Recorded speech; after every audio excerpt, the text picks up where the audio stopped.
ഇന്ന് ഞാൻ വന്നിരിക്കുന്നത് ഒരുവിധപ്പെട്ടവർക്കൊക്കെ ഇഷ്ടപ്പെടുന്ന ഒരു സ്നാക്സിൻ്റെ റെസിപ്പി ആയിട്ടാണ് കേട്ടോ. അപ്പോൾ ഒന്നല്ല ബോംബെ മിച്ചറാണ്. അപ്പോൾ ഒരുവിധപ്പെട്ടവർക്കൊക്കെ ഇത് ഇഷ്ടതാണും താനും വീട്ടിലുണ്ടാക്കുക എങ്ങനെയെന്ന് അറിയാത്തവരുണ്ടാവും കേട്ടോ. അപ്പോൾ അറിയാത്തവർക്ക് വേണ്ടിയിട്ടാണ് ഇന്നത്തെ റെസിപ്പി. അതിന് വേണ്ടിയിട്ട് ഞാൻ ഇവിടെ എടുത്തിരിക്കുന്നത് കടലമാവാണ്. കടലമാവ് ഒരു 3 ഗ്ലാസ് കടലമാവ് എടുത്തിട്ടുണ്ട്. ആ 3 ഗ്ലാസ്സിലേക്ക് 1 ഗ്ലാസ് അരിപ്പൊടി എന്നുള്ള ലെവലിലാണ് ഞാനിവിടെ എടുത്തിരിക്കുന്നത് കേട്ടോ. പിന്നെ ആവശ്യത്തിന് ഉപ്പുണ്ട്, അതേപോലെ യെല്ലോ ഫുഡ് കളർ ഉണ്ട് കേട്ടോ.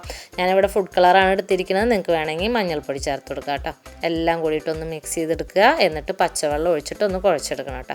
ഇതിൻ്റെ പരുവം എന്ന് പറയുന്നത് നമ്മൾ നൂൽപുട്ടിൻ്റെ പരുവല്ലേ, ആ മാവിൻ്റെ പരുവത്തിലാണ് നമ്മളിത് കുഴച്ചെടുക്കേണ്ടത് കേട്ടോ. ഒരുവിധം കുഴഞ്ഞ് കിട്ടിയപ്പോൾ ഞാനിവിടെ 1 ടേബിൾ സ്പൂൺ ഓയിൽ ഒഴിച്ചു കൊടുത്തിട്ടുണ്ട്, സൺഫ്ലവർ ഓയിൽ ഒഴിച്ചു കൊടുത്തിട്ടുണ്ട് കേട്ടോ. ഇപ്പോൾ ഇത് പാകമായിട്ടുണ്ട്. അപ്പോൾ ഞാനിത് എടുത്തിരിക്കുന്നത് നൂൽപുട്ടിൻ്റെ അച്ചിലേക്കാണ് കേട്ടോ. ചിലവർ കനം കൂടിയിട്ടുള്ള നൂൽപുട്ടുണ്ടാക്കും, ചിലവർ കനം കുറഞ്ഞിട്ടുള്ള നൂൽപുട്ടുണ്ടാക്കും. അപ്പോൾ നിങ്ങൾക്ക് ഇഷ്ടംപോലെയുള്ള അച്ചെടുത്തിട്ട് ഉണ്ടാക്കിക്കോളൂ കേട്ടോ. ഒരു പാൻ അടുപ്പിൽ വെച്ചിട്ടുണ്ട്, ആവശ്യത്തിന് ഓയിൽ ഒഴിച്ചു കൊടുത്തിട്ടുണ്ട്. അത് ചൂടായപ്പോൾ ഇതൊന്നും ഇങ്ങനെ ചുറ്റിച്ച് കൊടുക്കാം കേട്ടോ.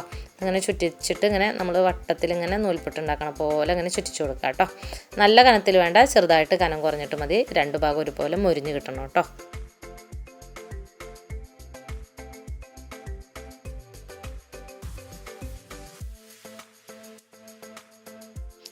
അപ്പോൾ ഇതാ ഒരു 5 മിനിറ്റ് കഴിഞ്ഞപ്പോൾ ഒരു ഭാഗം നന്നായിട്ട് മുരിഞ്ഞ് കിട്ടിയിട്ടുണ്ട് കേട്ടോ.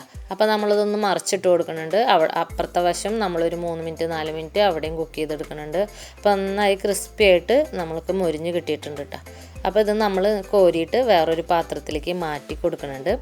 ഈ ഒരു 3 ഗ്ലാസ് കടലമാവ് 1 ഗ്ലാസ് അരിപ്പൊടി എന്നൊക്കെയുള്ള ക്വാണ്ടിറ്റി അത്യാവശ്യം നല്ല രീതിയിലുള്ള ക്വാണ്ടിറ്റി ഉണ്ട് കേട്ടോ നമുക്ക് മിച്ചർ. അപ്പം ഇതൊരു 10 പ്രാവശ്യം ബാച്ചായിട്ടാണ് ഞാനിതിങ്ങനെ വറുത്ത് കോരിയിട്ട് മാറ്റി വയ്ക്കുന്നത് കേട്ടോ.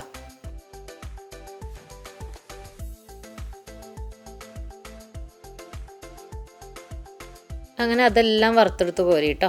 അപ്പോൾ ആ ഓയിലിലേക്ക് തന്നെ ഞാനിവിടെ മൂങ്താലാണ് കേട്ടോ വെള്ളത്തിൽ കുതിർത്താൻ ഇട്ടിട്ട് അത് വെള്ളത്തിൽ നിന്ന് ഡ്രെയിൻ ചെയ്തിട്ട് മാറ്റി വെച്ചിട്ടുള്ളതാണ്. നമ്മളെ സാമ്പാർ പരിപ്പ് തൊലിയുള്ളതില്ലേ, അതാണ് കേട്ടോ, ഓറഞ്ച് കളറുള്ള പരിപ്പ്. അതാണ് ഞാൻ ഇതിലേക്ക് ഓയിലിലേക്ക് ഇട്ട് കൊടുക്കുന്നത്. അതൊന്ന് വറുത്ത് കോരണം കേട്ടോ.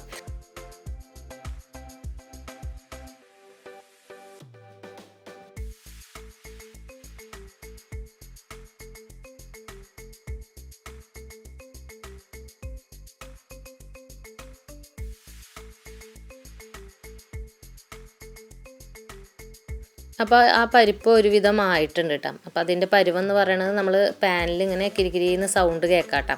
അപ്പോൾ അതാണ് ഇതിൻ്റെ പരുവ കേട്ടോ. ഇട്ട് കഴിഞ്ഞാൽ നമുക്കത് ഫ്ലോപ്പായി എന്ന് തോന്നും, പക്ഷേ ലാസ്റ്റ് ആകുമ്പോഴത്തേനും നമുക്കിങ്ങനെ കിരികിരിന്ന് സൗണ്ട് കേൾക്കാൻ പറ്റും കേട്ടോ.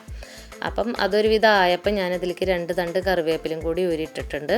അപ്പോൾ അതും കൂടി ഒന്ന് ഫ്രൈ ചെയ്തെടുക്കാം കേട്ടോ. അപ്പോൾ രണ്ടും കൂടിയിട്ട് ഒരുമിച്ചാണ് ഫ്രൈ ചെയ്തിട്ട് കോരി മാറ്റണം കേട്ടോ.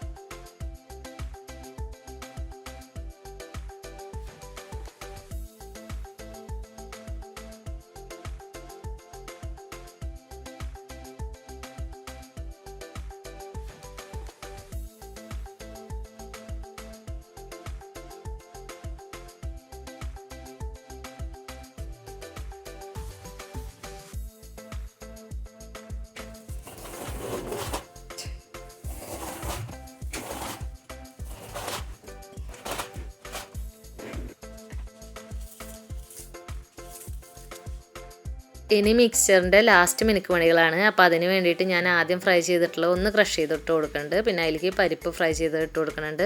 പിന്നെ ലാസ്റ്റ് ഞാൻ ഇട്ട് കൊടുക്കുന്നത് 1 ടീസ്പൂണോളം ബ്ലാക്ക് സോൾട്ടാണ് കേട്ടോ. ഇതിൻ്റെ ടേസ്റ്റ് എന്ന് പറയുന്നത് ബ്ലാക്ക് സോൾട്ടിൻ്റെ ടേസ്റ്റാണ് കേട്ടോ. എന്നിട്ട് എല്ലാം കൂടിയിട്ടൊന്ന് മിക്സ് ചെയ്ത് കൊടുക്കാം കേട്ടോ.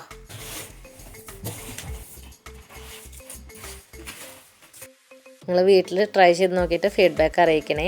അതേപോലെ തന്നെ നിങ്ങളുടെ അഭിപ്രായങ്ങൾ കമൻറ്റായിട്ട് രേഖപ്പെടുത്താൻ വേണം. അതേപോലെ എൻ്റെ റെസിപ്പി ഇഷ്ടപ്പെടുന്നുണ്ടെങ്കിൽ ഷെയർ ചെയ്യണം, സബ്സ്ക്രൈബ് ചെയ്യണേ.